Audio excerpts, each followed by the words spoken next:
Let us continue reading the reconveyance case. Partial ra to ang reading yesterday. Taas kayo. And nabtan ako sa kong duka, no? Katugon ako. Okay, let's continue. However, the Court of Appeals ruled that the certificates of title of Jose Ernesto and Isabel were valid as they were innocent buyers in good faith. So, kani siya, mo ni ang reason nga nung naabot sila sa Supreme Court ng kaso. Because before the Court of Appeals, na ay ruling na ang certificates of title ni Jose Ernesto and Isabel valid daw, no? Due to the reasoning nga innocent buyers in good faith daw sila. The spouses, the petitioners, spouses Aboitiz, filed their petition for review. They argue that the decision of the Regional Trial Court granting the complaint of the spouses po is void for lack of jurisdiction over the matter. They claim that a branch of the Regional Trial Court has no jurisdiction to nullify a final and executory decision of a co-equal branch. It is the Court of Appeals that has this jurisdiction. Kay before ani nga kaso, before the Regional Trial Court, na ay laing kaso dito sa lain nga Regional Trial Court nga nahimo ng final and executory. Punto nila nga mura og giri-open, giri-litigate ang katong kasuha sa ani nga case, no? But na explanation ana. Atong basahon lang ang kaning decision kay mas nindot nimo explain kaysa nako. They likewise assert that the spouse's cause of action has prescribed and allegedly accrued when the deed of absolute sale between the spouses Po and Seriaco was executed. They maintain that more than 10 years had elapsed, 10 years na daw nilabay, when the complaint was filed, thus barring the action through prescription. Spouses Aboitiz further insist that estoppel and laches have already set in. They claim that they have been in open, public, continuous, uninterrupted, peaceful, and adverse possession in the concept of owners over the property for 46 years without the spouses po acting on the deed of absolute sale. So, pero tinadawang dugaya, 46 katuig. Kani siyang open, public, kani siya common, siya nga description, no? Describing the type of possession, control, occupation over a certain parcel of land. Kaya dili man siya mo ripen into ownership kung possessor ka sa parcel of land, but in the concept of a tenant or in the concept of a squatter, hindi man na siya. Kailangan na siya open, public. Di po siya pwede, no, nga gapuyo ka diha, in possession ka, pero nakasa ilalom sa yuta, di ka makitaan, dili publicly known, no? Wa ka mailhi ba? Or wala jud ka di gapuyo, pero ikaw lega possess anang yuta ay kay gatanom, pero way nakakita, no? So it must be open, public, kumbaga notoriously known ba, na notoriety, continuous, uninterrupted, peaceful, and adverse possession. Kani siya ang adverse, important, no? Yeah, ang kanig yung character niya dapat in the concept of an owner. They attest that the development of the subdivision, sikat ni nga subdivision diri sa Amoa sa Cebu, was covered by utmost publicity. So there was the element of notoriety, but the spouses po did not immediately question the development or interpose any objection during the registration proceedings. Dito sa judicial titling na proceedings, no? They posit that the deed of absolute sale between Seriaco and the spouses po is clearly fake and fraudulent, as evidenced by certifications of its non-existence in the notarial books and the spouses po's failure to enforce their rights over the property until 18 years later. Kana mong wala mo exist sa notarial book, usahay di po na sa signatory, no, sa parties, basin ang ang notary public wa makasubmit, wa tagasultihan nga mo nay nahitabo dire. Pero syempre nindot ko makit-an jud ang ginotaryuhan didto sa notarial book or makitaan dito sa archives kung karaan na jud. Pero naman jud times nga dili, no? So, kana lang, no? Luoy pod ang kapanotaryo. Nibayad ang kapanotaryo, tapos ang notary public wa di gisubmit ang katong dokumento nga gi notaryuhan. Ang purpose mo ng notarization, it is to convert private document into a public document. Ang iyang purpose na in kaso nga naikaso, no, gamiton sa kasong papel, there is a presumption of its genuineness and due execution. Di nakakayo mo kailangan mag-prove na nakasabot ba siya siyang gipirmahan and gitutukan ba siya og pusil or wa siya tutukig pusil sa panahon nga ni pirma siya, no? Naabay duress or coercion, no? So naay reason nga nung importante manotaryuhan ang dokumento. Luoy lang kung properly notarized doon ta na in the presence of the notary public ni pirma tanan pagkahuman wala ra day masubmit sa notarial report katong dokumento or wala ma-enter dito sa libro sa notary public. So ato po ng obligasyon being notary public to enter accordingly the documents that we have notarized into the notarial book and make sure nga masubmit dito sa notarial report nimo. Lastly, they contend that the Mariano heirs should have been impleaded in the action as they are indispensable parties. Naman tayo gitawag nga indispensable parties, necessary parties, sa lain na nga diskusyon. Spouses po filed a complaint or a comment where they argued that the regional trial court had jurisdiction when it granted their complaint because the case filed by the spouses Aboitiz was for the registration of the land, while the case they filed was for reconveyance. They insisted that their action had not yet prescribed because an action for reconveyance prescribes in 10 years from the date of issuance of the certificate of title over the property. They argued that laches had not set in. They claimed that the notarized deed of absolute sale between them and Siriaco was not fake or fraudulent and was admissible in evidence, whereas the spouses Aboitiz failed to overcome its presumption of regularity and due execution. Namang guni siya gitawag nga imuha bang presumption, imo obligation to move forward with evidence, imong burden to move forward with evidence to controvert that presumption.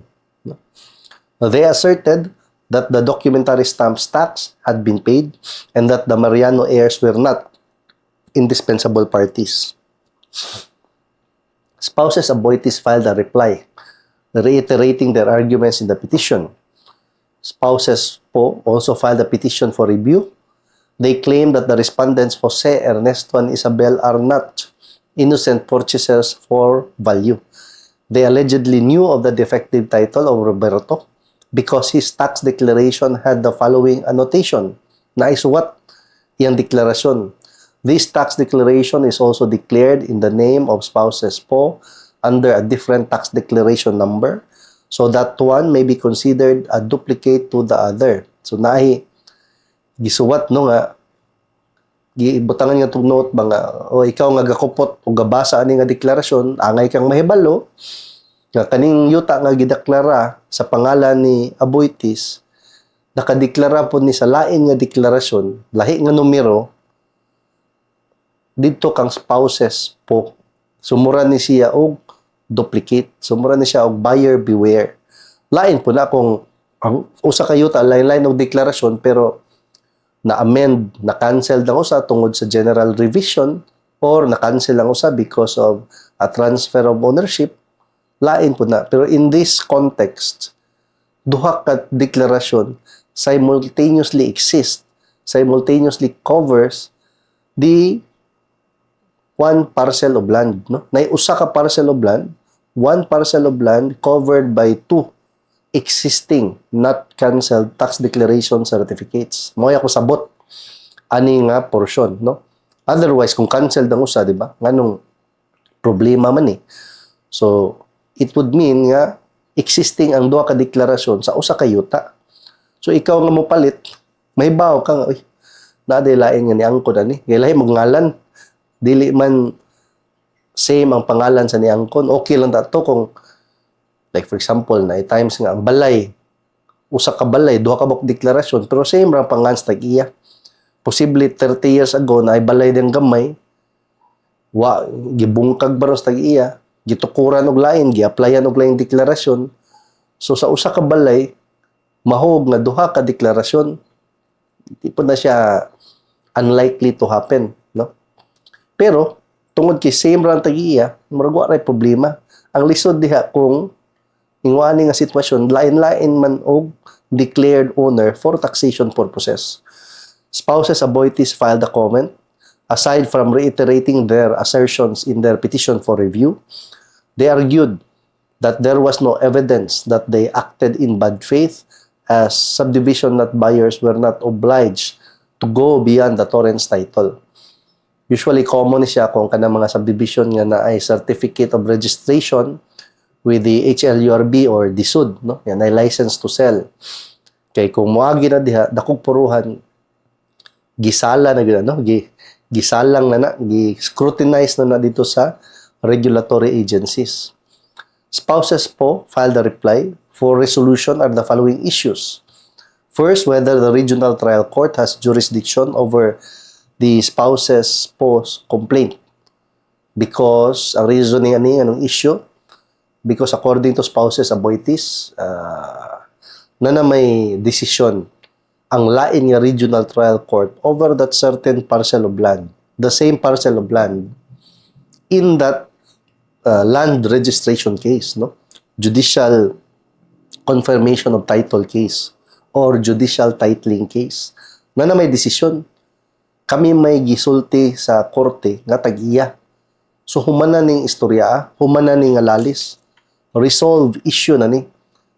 It acts as if it's like res judicata, no? Na-resolve na siya ba? So wala na jurisdiction si regional trial court in this case to retry and resolve again the issues which according to spouses appointees similar naman dito sa PICAS nga kaso.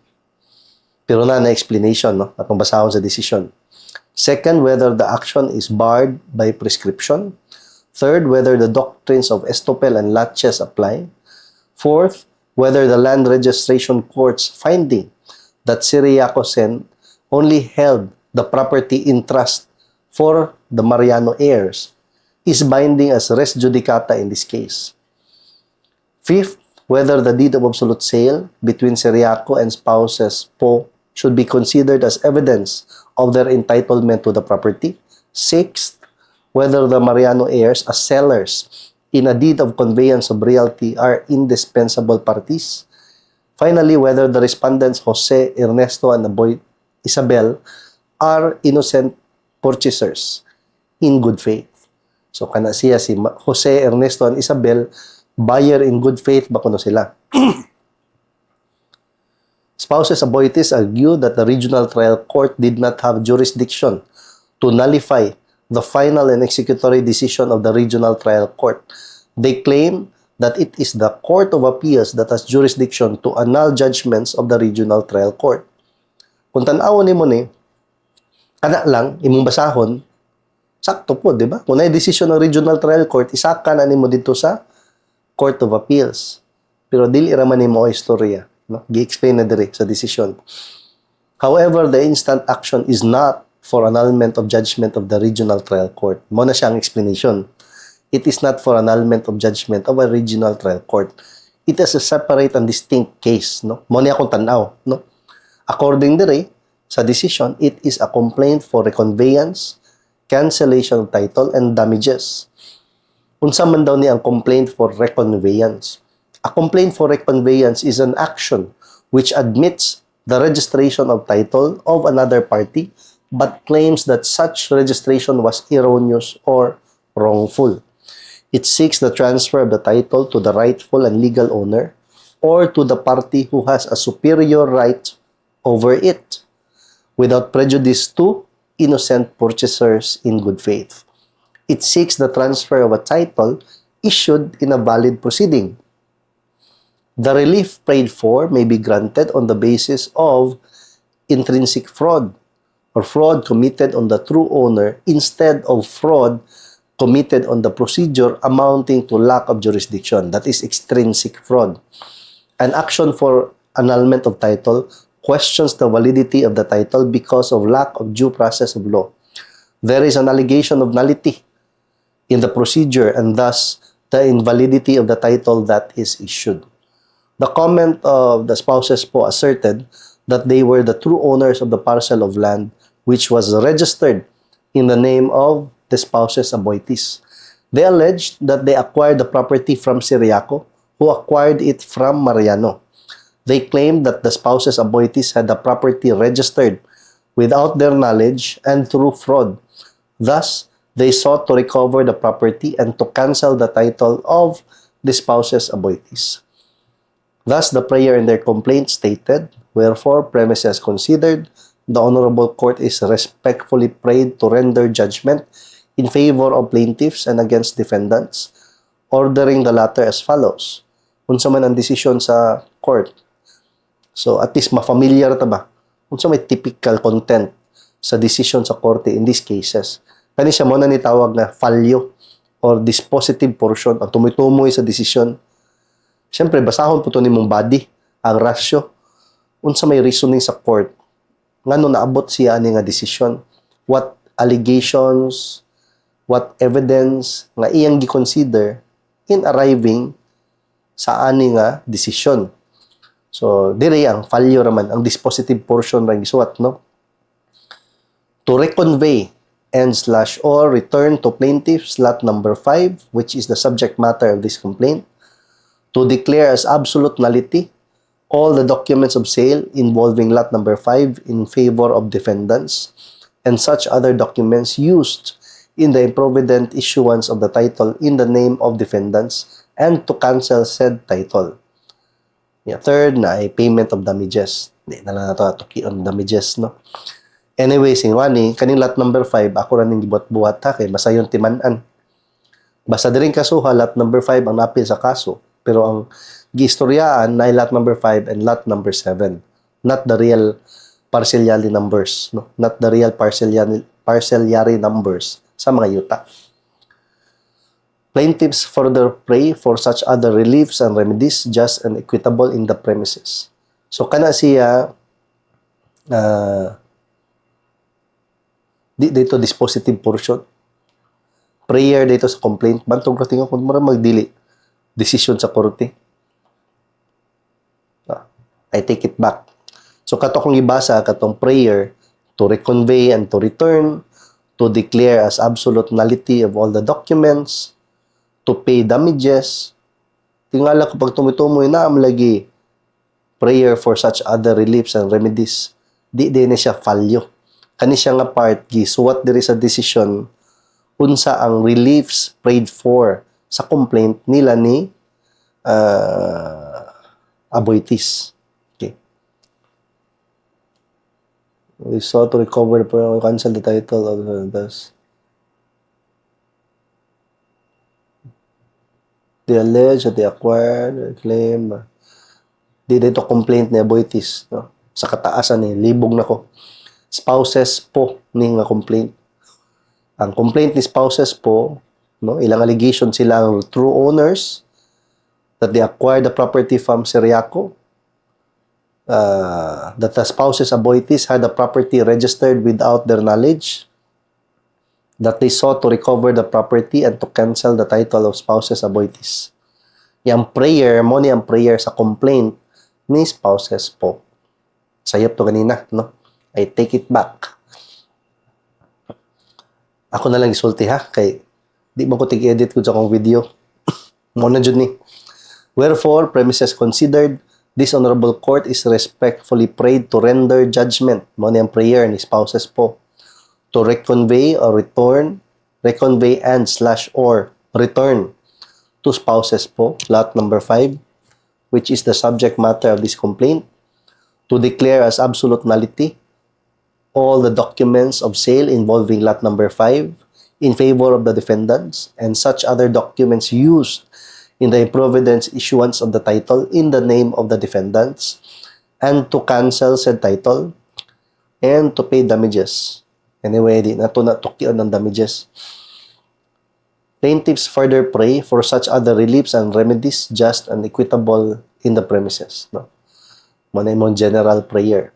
Except for actions falling within the jurisdiction of the municipal trial courts, the regional trial courts have exclusive original jurisdiction over actions involving Title II or possession of real property under Section 19 of Batas Pambansa Bilang 129. As of today, amended na nga balaod ha, pero ato lang ning basahon. Section 19, Jurisdiction in Civil Cases.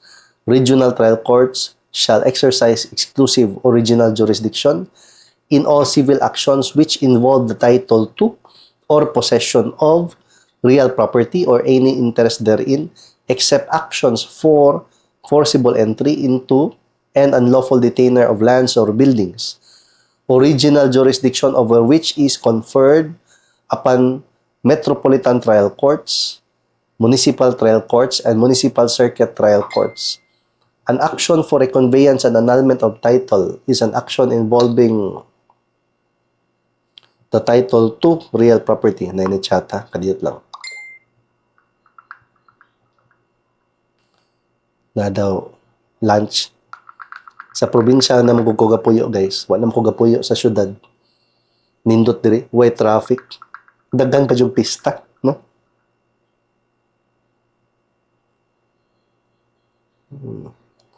Ato sa replyan. Alas 10 man sa buntag. Timing kayo para paniod to. Wala ni edit ha. Okay. Gabasa ra mo ko. Usually ako ra ning record kay gatuon ko. Na ako'y gi-research ba. Magbasa naman lang ko. Ako na lang po isulti ninyo, no? At least daghan ta makaton.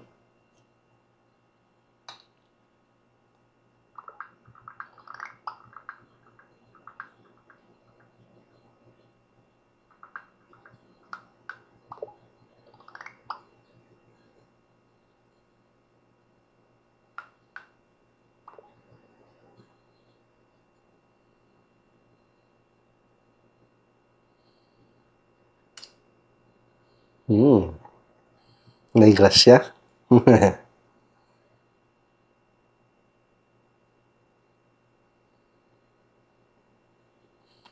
Fiesta ni San Pedro and San Pablo. Padayon ta. Usa ka oras na lang, ha? Kay maniud to pa ko. The complaint of the spouses po is clearly an action for reconveyance and annulment of title. Thus, the regional trial court has jurisdiction to hear the case. Spouses Aboitiz claim that it is the Court of Appeals that has jurisdiction over the annulment of regional trial court judgments. The jurisdiction of the Court of Appeals is provided under Section 9 of Batas Pambansa Bilang 129.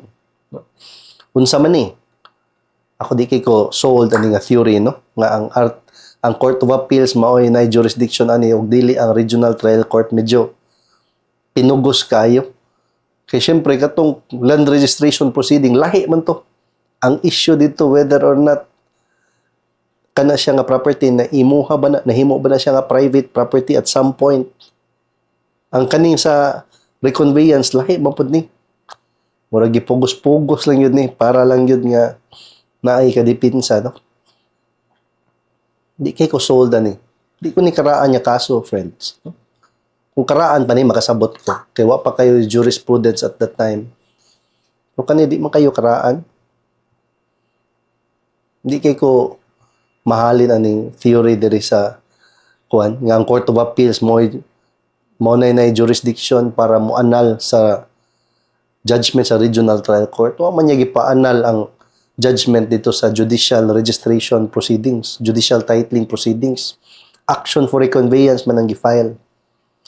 So, according to Section 9 sa Court of Appeals, no, this jurisdiction, exclusive original jurisdiction, exclusive gali pasabot si Court of Appeals na gyud. Namanggoy lain nga jurisdiction nga kanang non-exclusive siya.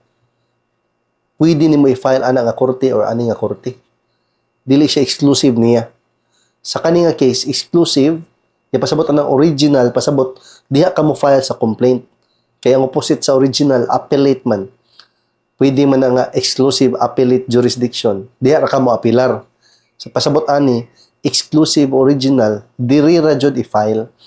Pero kani siya nga rule, applicable ni siya sa annulment of judgment, no? Sa regional trial court nga decision. Sakto ni.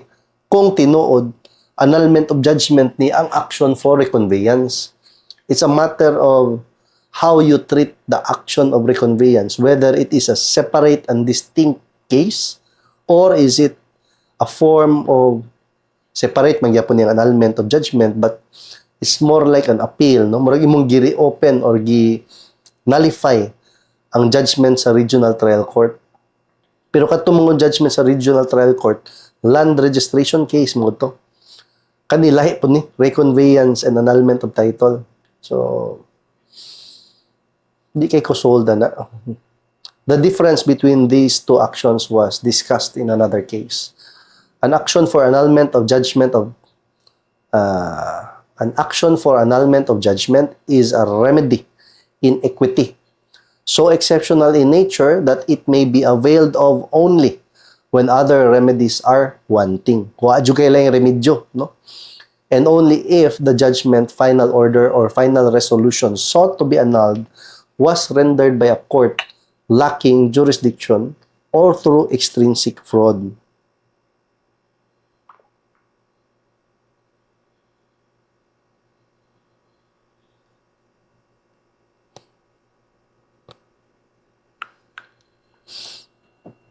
An action for reconveyance, on the other hand, is a legal and equitable remedy granted to the rightful owner of land which has been wrongfully or erroneously registered in the name of another for the purpose of compelling the latter to transfer or reconvey the land to him.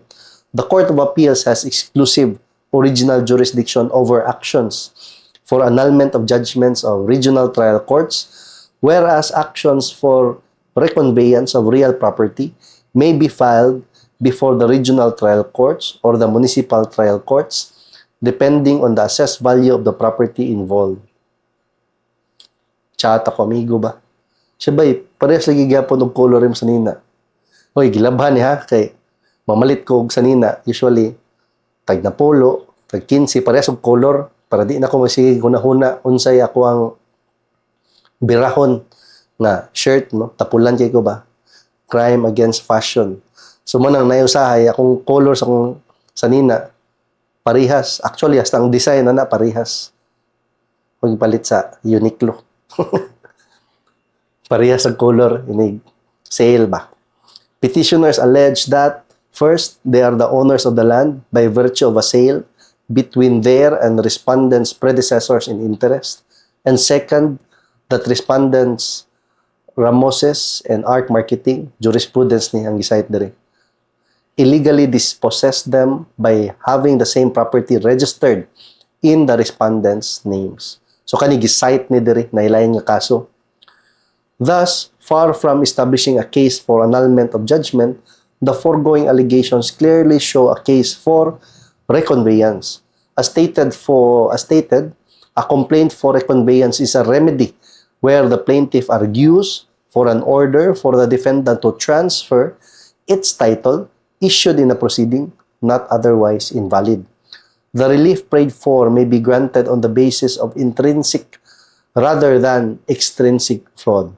That is, fraud committed on the real owner rather than fraud committed on the procedure amounting to lack of jurisdiction.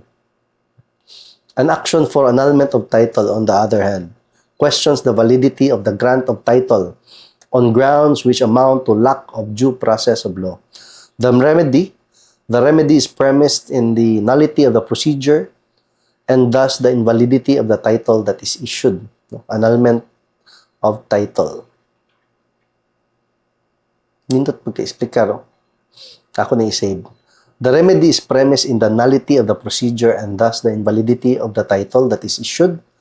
Title that is invalidated as a result of a successful action for annulment against the decision of a regional trial court acting as a land registration court, may still, however, be granted on the merits in another proceeding, not infected by lack of jurisdiction or extrinsic fraud, if its legal basis on the merits is properly alleged and proven.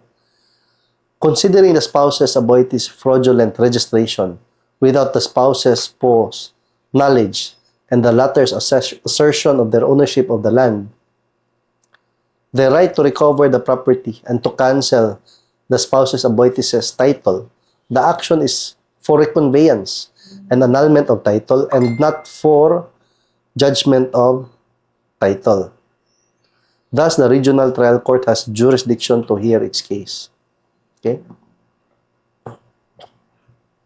Nindot pagkasuwat ng desisyon na. Gidistinguish ang action for annulment of judgment, no? Gidistinguish dito sa action for annulment of title. Kaya katong action for annulment of title, naamang lain nga judgment sa regional trial court issuing or confirming the imperfect title, no, na giallow ba ang pagpatitulo sa usa ka yuta. Unya kaning kasuhan ay action for annulment of title. Mao pod na ang theory sa PICAS nga na naman ni desisyon mura nimo gi-annul ang judgment sa regional trial court. So dire iyang gi-distinguish action for annulment of judgment from the action for annulment of title. Nindot yun. Nindot pagkabasa, suwata. Taas lang jud kayo. Patag katunga. Taas ani. The spouses aboitis argue that the spouses' cause of action has prescribed. They claim that prescription has set in because the original complaint was filed only on a certain date after more than 10 years after the deed of absolute sale between Ciriaco and spouses po was executed. Spouses po's action has not prescribed. According to the Honorable Supreme Court, an action for reconveyance prescribes in 10 years from the issuance of the torrent's title over the property. The basis for this is Section 53, Paragraph 3 of the Presidential Decree number 1529 in relation to Articles 1456 and 1144 of the Civil Code. Under Presidential Decree number 1529 or the Property Registration Decree, the owner of a property may avail of legal remedies against a registration procured by fraud. Section 53, Presentation of owner's duplicate upon entry of new certificates. In all cases of registration procured by fraud, the owner may pursue all his legal and equitable remedies against the parties to such fraud without prejudice, however, to the rights of any innocent holder for value, no, buyer in good faith, of a certificate of title. Article 1456 of the Civil Code provides that a person acquiring a property through fraud becomes an implied trustee. So there is an implied trust. Ang kana siya nga implied trust, pwede man na constructive trust, pwede po na siya sa resulting trust, resultant trust, resulting trust. Kani siya nga case, dili na siya constructive trust, resulting trust. It is the result by the operation of law. Gidiscuss siguro na diri atong basahon. Through fraud becomes an implied trustee of the property's true and lawful owner. Kani mo siya implied trust na kay 10-year prescriptive period, no? An implied trust is based on equity and is either constructive trust or a resulting trust na adjud. Di-explain diri lang ta kay mas nindot pagka-explain. A resulting trust is created by implication of law and is presumed as intended by the parties. A constructive trust is created by force of law, such as when a title is registered in favor of a person other than the true owner. I take it back, no? Constructive trust dito. So, dili siya resulting trust.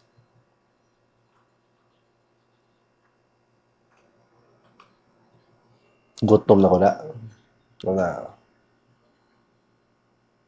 So, constructive trust is created by force of law, such as when a title is registered in favor of a person other than the true owner. So let me correct myself ha. Nasayop ko kanina. Constructive trust dito siya. Ang ako ma-recall, baliktad man to. So, a resulting trust is created by implication of law and is presumed as intended by the parties. Presumed as intended. Creative trust is created by force of law, such as when a title is registered in favor of a person other than the true owner. So in this case, it is a constructive trust. No? Nasayop ta ganina. The implied trustee only acquires the right to the beneficial enjoyment of the property. The legal title remains with the true owner.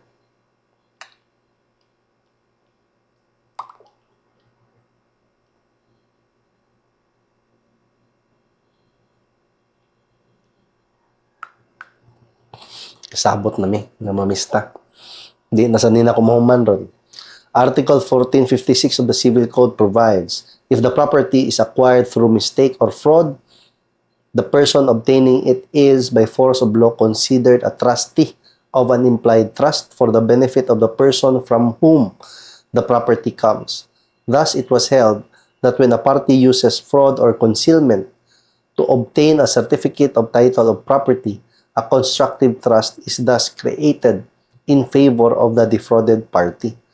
Constructive trusts are created by the construction of equity in order to satisfy the demands of justice and prevent just enrichment. They arise contrary to intention against one who, by fraud, duress, or abuse of confidence, obtains or holds the legal title to property which he ought not, in equity and good conscience, to hold. When the property is registered in another's name, napatituluhan sa pangalan sa laing tao, an implied or constructive trust is created by law in favor of the true owner. The action for reconveyance of the title is to the rightful owner prescribes in 10 years, reckoned from the date of the issuance of the title. Diha mosugod og dagan. Thus, the law creates a trust in favor of the property's true owner. Prescriptive period to enforce this trust is 10 years from the time the right of action accrues. Article 1144 of the Civil Code provides, the following actions must be brought within 10 years from the time the right of action accrues: upon a written contract, upon an obligation created by law, upon a judgment. In an action for reconveyance, the right of action accrues from the time the property is registered. This is, of course, in this type of reconveyance. Naman sa action for reconveyance with different circumstances. Lahi po ng jurisprudence. In another case, the petitioners were able to transfer the property under their names without the knowledge of the respondent. The respondent filed an action for reconveyance. In arguing that the action for reconveyance had prescribed, the petitioners claimed that the cause of action of the respondent should be based on the latter's deed of sale, and thus the respondent's right of action should have accrued from its execution. This court, however, ruled that the right of action accrued from the time the property was registered, because the registration is the act that signifies that the adverse party repudiates the implied trust. Ang problema lang po daan no? Kinsa may magsigig check siyang titulo o sa iyang yuta nga na-register na dahil sa laing ngalan. Although prudent anis, kada tuig, mag-check ka sa imong mga papili sa yuta. Magsigag kuha og certified true copy every year para ma-check nimo kung nabay nagparehistro sa imong yuta sa laing ngalan. Pero di sad ana kasayon, no? Because let's just say nakas probinsya. Mo biyahe yung kapadong dito sa syudad, no? Pwede na pod online mag-request og titulo. Kinsa may kibalo ana kung naa ka diri sa suok-suok na nga part sa bukid, di ba? Wa kay internet. Di sad ana kasayon, no? Para nako mas nindot gyud to if reckoned from the date of discovery. Pero lisod lang pod pag-establish kanus amudagan ang prescription, kanus aman jud na ay discovery. Pero kani siya nga ruling ani gyud ni, no, from the date of registration. Na lang siguro yung mga jurisprudential exceptions ani. In the case at bar, Respondent's action, which is for reconveyance and cancellation of title, is based on an implied trust under Article 1456 of the Civil Code, since he averred in his complaint that through fraud, petitioners were able to obtain a certificate of title over the property. He does not seek the annulment of a voidable contract, whereby Articles 1390 and 1391 of the Civil Code would find application, such that the cause of action would prescribe in 4 years. Voidable contracts na siya. Lahi pod kung void, no? Kanang voidable, valid until voided. Ang void from the beginning. Kani siya trust, mo ni siya ang 10 years, lahi pod. An action for a conveyance based on implied or constructive trust prescribes in 10 years from the alleged fraudulent date of registration or date of issuance of the certificate of title over the property. It is now well settled that the prescriptive period to recover property obtained by fraud or mistake, giving rise to an implied trust under Article 1456 of the Civil Code, is 10 years, pursuant to Article 1144. This 10-year prescriptive period begins to run from the date the adverse party repudiates the implied trust, which repudiation takes place when the adverse party registers the land. Likewise, in another case, the registration of an instrument in the office of the Register of Deeds constitutes constructive notice to the whole world, and therefore, discovery of fraud is deemed to have taken place at the time of registration. Such registration is deemed to be a constructive notice to the alleged fiduciary or trust relationship has been repudiated. Kumbaga, iyan ang wala niya giangkon, wala na niya gi-acknowledge that there was a trust relationship. There was already a repudiation of the trust. It is now settled that an action on an implied or constructive trust prescribes in 10 years from the date the right of action accrued. The issuance of a transfer certificate of title to Mariano commenced the effective assertion of adverse title for the purpose of the statute of limitations. Nisugod daw og dagan ang statute of limitations at that time. Registration of the property is a constructive notice to the whole world. Pahibalo sa tibuok kalibutan. Mo na pasabotan na, no? Yeah, constructive notice, pasabot as if nahibalo, no? So, kanang constructive notice, dito na ka-discover after 15 years. After 15 years, di pa ka naka-discover, uy, ang akong yuta na patitulo naman dito kang Pedro. Wala na. Nalampas na sa 10 years. Pero it was as if nahibalo ka nga gipatituluhan ni Pedro ang imong yuta. Constructive man, dili man siya actual notice. Actual notice, kanang nahibalo jud ka. Constructive notice, as if nahibalo ka. Mura bitaw ka nang ipapilit sa bulletin board sa barangay or kanagaling i-publish sa newspaper, usually kay mga tabloid sa likod, dagan kay publication. Barato-barato mo ng tabloid. Kung dito ka sa newspaper nga dili tabloid, mahal. So mo lang diha nas tabloid, pero kinsa may magbasa ng mga publication sa likod sa tabloid, no? So, maihap ra siguro ako di tagay ko kapakli ana mo o kabra ko ana kung na ako'y gipa-publish para sa korte, like service of summons by way of publication. Siyempre mo kab kas newspaper tanawon nimo kung ni-publish ba jud wa bay typographical error. Thus, in registering the property, the adverse party repudiates the implied trust. Necessarily, the cause of action accrues upon registration. An action for reconveyance and annulment of title does not seek to question the contract which allowed the adverse party to obtain the title to the property. What is put on issue in an action for reconveyance and cancellation of title is the ownership of the property and its registration. It does not question any fraudulent contract. Should that be the case, the applicable provisions are Articles 1390 and 1391 of the Civil Code. Thus, an action for reconveyance and cancellation of title prescribes in 10 years from the time of the issuance of the torrent's title over the property. So kanang titulo itanaw nimo na sa lower, kung katanaw kas titulo ana, lower right portion, no? Ayaw po tong sa tumoy kayo.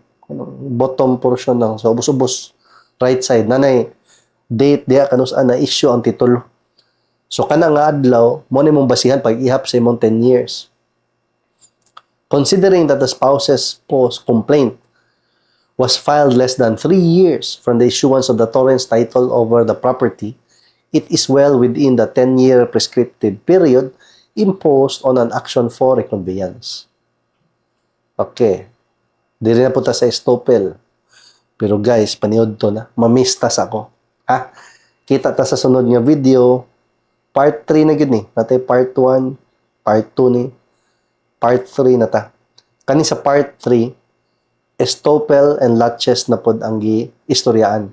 How is it distinguished from prescription?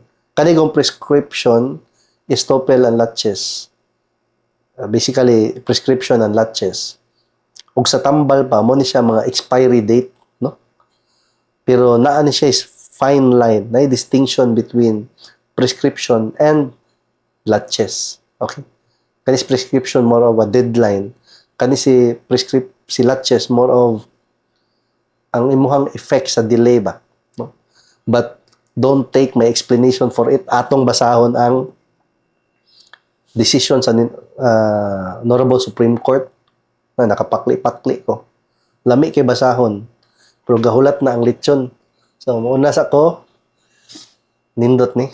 No? Kay kasagaran niya problema na to, i-file na to sa kaso sa yuta. Atong kliyente, niduol na to. After 20 years, after 30 years, swerte kung within 2 years, within 3 years, niduol, di kita magproblema sa prescription ng laches. Pero kung naabot sa imong opisina, ang titulo na abta na 20 ka tuig, mangukay jud ka og jurisprudence explaining these principles, no? Makatunan man nimo sa eskwela, pero ako lang din ako bangga-banggaon. Ako yung basahan ng jurisprudence para sure. No, I would not assume nga kabalo ko tanan ako gunang basahon man. Mo na siya nga di lalim magkupot og kaso. Mo nang ako wa kay ko magkupot og daghang kaso, pinili lang jud, no. Mamili na jud ko. Kay magkasayop-sayop ka, no. Kung daghan kayo mo kaso. So, yeah. Kita ta para sa next part. Kanina pod ang estoppel and laches. Nindot ni iyang gi-define, iyang gi-distinguish ang laches from prescription. Daghan ng jurisprudence ani pero kaninindot siya detalyado kayo pagka sulat ang decision. So, yeah. Swerte. Swerte ako ni napaklian nga kasuha. Taas lang jud kay guys. Napata sa mga 1/3, no? Considering a decision na gud ni siya sa Honorable Supreme Court, wa na gud nilabot ang facts og katong mga lower courts nga decision. Taas jud kayo. So, I'll see you in the next video.